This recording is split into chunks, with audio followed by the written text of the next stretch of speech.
eternity to be created, which is what we'd have to say if something was located in the divine essence.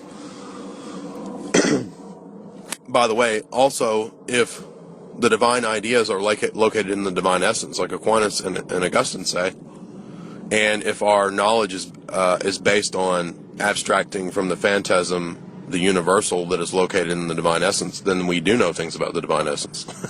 All of our knowledge is thereby grounded in knowing some reflection of what is in the divine essence. But that's absurd, because Aquinas and Augustine inconsistently confess that we actually don't know the divine essence, at least not in this life.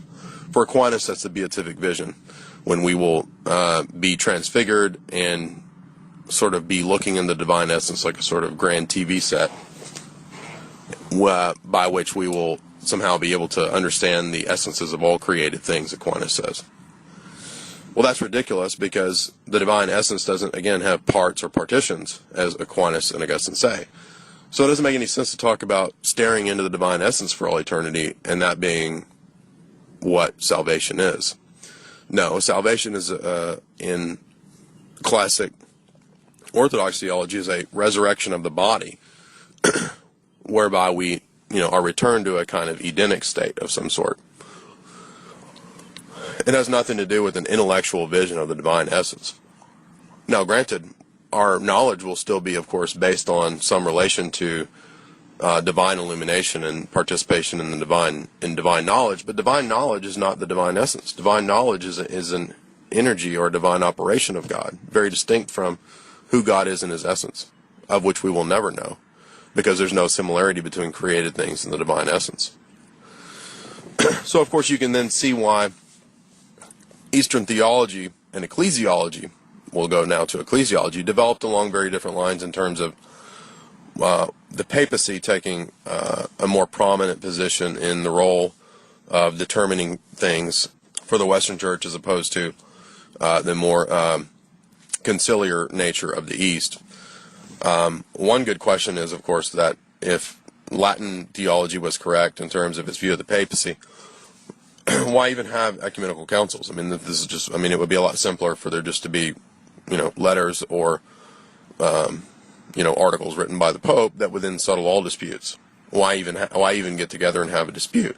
Well, why was it even necessary to have 7 ecumenical councils? We could have just had the papacy write a letter and solve each one of those. But no, clearly the early church was, of course, obviously more conciliar for the first 1,000 years. And it's very interesting that the modern Roman Church has now been trying to let go of its sort of ultramontanism and high papal views, where we even find in one of Ratzinger's books, where I believe it's an Introduction to Christianity, where he talks about how the church for the first 1,000 years didn't have a high view of the papacy, like the Roman Church did for the second 1,000 years. So there are all kinds of admissions like that, and Vatican II, tries to emphasize collegiality and, clearly all the actions of the Pope since Vatican II of, acknowledging the Orthodox as now Christian, and Paul VI saying he lifted the excommunication on the East, and which doesn't make any sense since the East, hasn't accepted the Latin view of the papacy.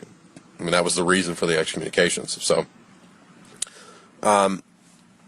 but in terms of ecclesiology, once we've adopted an empirical basis for theology with Aquinas, and theology is now part of the sciences, which is not the view in the East. Now that theology is the queen of the sciences and is empirically based, it only makes sense that that the church would then have an empirical basis for unity, right? So it's no longer individuals understanding the theology and the teachings that unite them through a participation in the common revelation. It now becomes based on authority, and so knowledge of the truth and the unity of the church is guaranteed by an external, single, empirically identified individual, hence the papacy. It's really that simple, I believe. One doesn't have to really get into all the long debates between, hundreds of different citations from hundreds of different church fathers about the role of the Pope and this and that, or the importance of the papacy for Franco-Latin Christianity of the second 1,000 years. We don't have to really worry about all that or look at that, because really all of this flows from differing philosophy. And the differing philosophy is related to differing theology. Differing theology that then gives rise to a different view of anthropology, a different view of human knowledge and revelation, a different view of God's relation to the world, right? In Latin theology, to some, God is not directly present in terms of interpenetrating all of created reality with his divine energies. Rather, creation is a kind of thing which God is walled from due to his absolute divine simplicity, right? And so God can only communicate or interact into this world through things like created grace or created means. It's never a direct manifestation or a direct interpenetration of the divine energies.